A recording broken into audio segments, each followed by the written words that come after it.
O objetivo da filosofia era fazer esse divórcio do mito, certo? E explicar as coisas agora de uma forma mais técnica, de uma forma mais racional. O nosso professor, o professor Hipólito, ele citou o cogito ergo sum, que é penso logo existo, de René Descartes, certo? Que é na realidade o resumo do seu livro, da sua obra, O Discurso do Método, que em outras palavras seria nada mais nada menos do que o seguinte: eu só não duvido que eu duvido.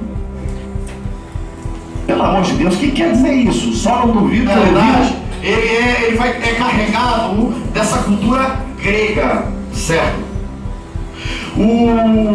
Na realidade, o mores, que é a palavra latina para dar o termo moral, é carregado da cultura latina. E que, querendo ou não, os romanos também herdaram praticamente quase tudo dos gregos. Isso você pode observar inclusive na religião.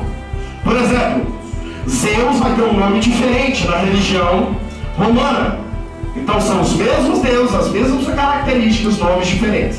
O interessante é que, etimologicamente, a palavra ética e moral, elas não se diferem.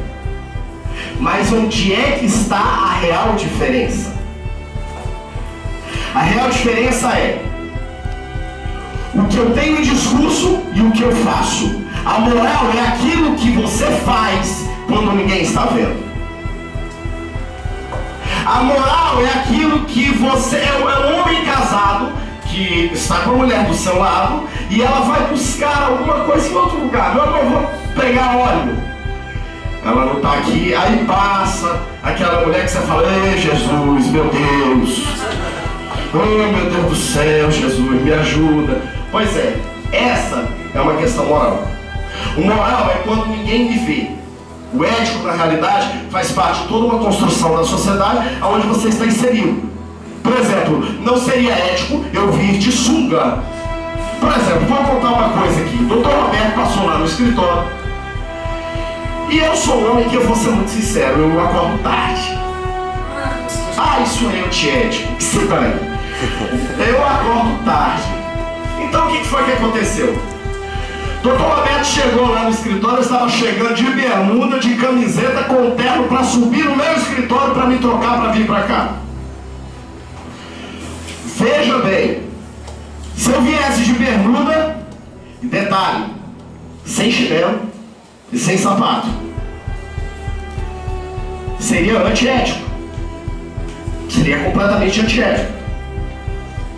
Agora, seria imoral? Não. As pessoas, elas têm o costume de dizer, por exemplo, inclusive Nietzsche ele tem um problema muito sério, que ele diz assim, que ele se considera um amoral. Isso não existe. Não existe um ser amoral. Um ser amoral é um ser débil, alguém que não é capaz de tomar ou decidir por si mesmo, certo? Não existe amoralidade. Ou você é moral ou você é imoral, certo? Agora, sobre questão de ética, existem várias éticas. Preste bem atenção. Ética não necessariamente é uma coisa boa. Por exemplo, o Conselho de Ética da Câmara dos Deputados não é uma coisa boa. Eu queria que o Exército tomasse conta daquilo ali. Mas esse é assunto para outra hora. O que acontece? A grande questão é que ética nem sempre é uma coisa boa. Agora a questão da moral é aquilo que você faz quando você está sozinho no seu quarto, ninguém está lhe vendo. Essa é, na realidade, a grande questão. E para completar, o Dr. Hipólito, aí que gosta muito de Lacan, e eu sou também um apaixonado por Lacan. Lacan, ele, na realidade, foi responsável por reinterpretar Freud. Então, o que ele quis fazer? Ele fez uma espécie de gráfico da linguagem. Em 5 minutos que ele conversava com você, descobriu o teu problema. Pelas mentiras que você contava. É verdade que ele teve mais de 500 mulheres. Era, né? Eu estou perguntando isso porque surgiram até esses boatos. O camarada era bom de lábia.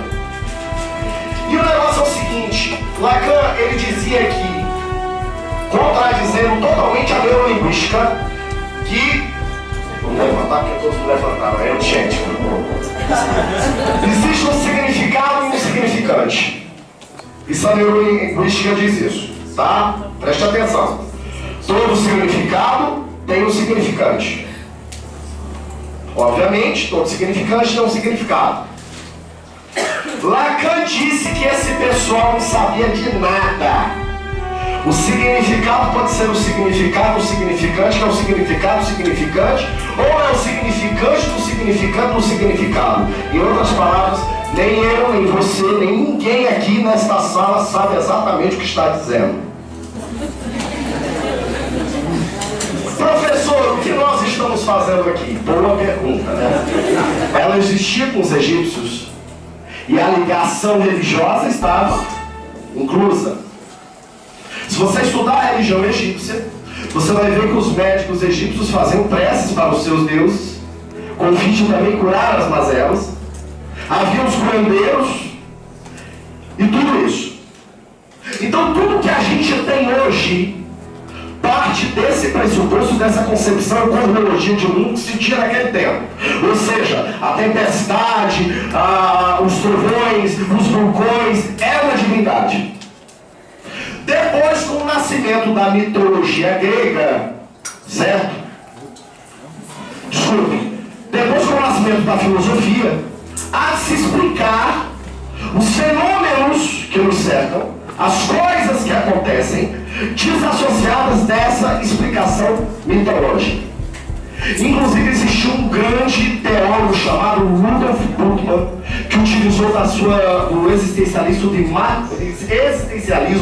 Martin Heidegger, certo? Levando uma interpretação hermenêutica do Novo Testamento unicamente sob cunho de ponto de vista existencial. O camarada tem demônio, não tem demônio. É porque na época não se tinha a ideia das doenças, certo, psiquiátricas. Não, ele está, né, vamos dizer assim, vamos usar agora a época de Freud, né? Não, essa mulher não está endemoniada, ela está com neurose. Ela tem desejos sexuais reprimidos, uma Europa repressora, entendeu? E aí ela é hipnotizada e ela diz, um pedreiro me estuprou. Aí depois descobre, não é nada disso. E Freud falou. Então, e a hipnose não serviu para nada? Freud abandonou a hipnose com o objetivo de utilizar-se da associação livre de palavras. Certo? Certo? E para que alguém contradiga, você tem que mostrar alguém que tem credenciais para fazer. O fato é que, quando a gente fala de ética, nós estamos falando de caráter. Quando falamos de moral, estamos falando de ação. Veja bem, a ética, ela é restrita ao campo da filosofia. Ela é restrita ao discurso filosófico. A moral é o que eu vou fazer, o que eu estou fazendo quando ninguém está vendo. Um exemplo. Roubar é ético, sim ou não? Mas na nossa sociedade, na nossa cultura, preste atenção. Porque os valores éticos e morais, eles podem variar de acordo de onde estamos. O próprio Jung, certo? Que falou do inconsciente coletivo, e ele analisando um paciente em um hospital em que ele prestava, na realidade, assessoria, ele via sempre um homem no pôr do sol, se fingindo de pássaro, olhando ali para o sol naquele mesmo momento. Então, em outras palavras, o homem realmente continua se reconstruindo, mas nós temos um inconsciente coletivo, ao invés do inconsciente apenas individual, certo? Ou seja, todas as nossas angústias, tudo aquilo que nos desagrada, nós jogamos para o nosso inconsciente, não é isso que Freud diz.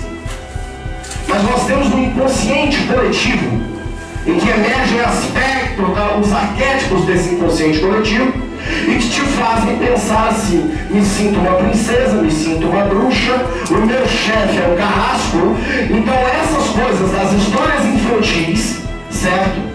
E Jung entendia que se nós podemos herdar fatores genéticos, nós podemos herdar memórias também, né? Em momento algum ele negou na realidade essa questão da sua ligação com a religião, e mesmo o próprio Freud era um estudante assíduo das religiões e um estudante assíduo da mitologia. E você pode ver isso na sua teoria psicanalítica, quando ele fala de complexo de Édipo, complexo de Electra. Ele usa de conceitos dados pela mitologia. Muita gente, até hoje, o que é ético e o que é moral. Ético é na realidade nada mais que um discurso filosófico. E moral é aquilo que você faz. Um exemplo, na Europa tem jornais ali expostos a madrugada toda, o dia todo, e você pode pegar ali ou botar a moedinha na caixinha. Ninguém está vendo. Você pegar aquele jornal sabendo que você pode pagar por ele é imoral. É o que é que você irá fazer, na realidade, com os padrões éticos. E o que são esses padrões éticos? A cultura que você assimilou, os valores que você aprendeu, tudo isso é, na realidade, o que vai formatar também o seu padrão moral. Eles assimilaram muito disso. Mas a questão moral é nada mais, nada menos que a ação que você vai fazer com os padrões éticos que você tem. A pergunta que vai ficar hoje, para que eu encerre minha fala, é: o que é e quais são os valores éticos que foram te passados e o que tu pretendes fazer com esses valores? É isso que vai definir a sua moral.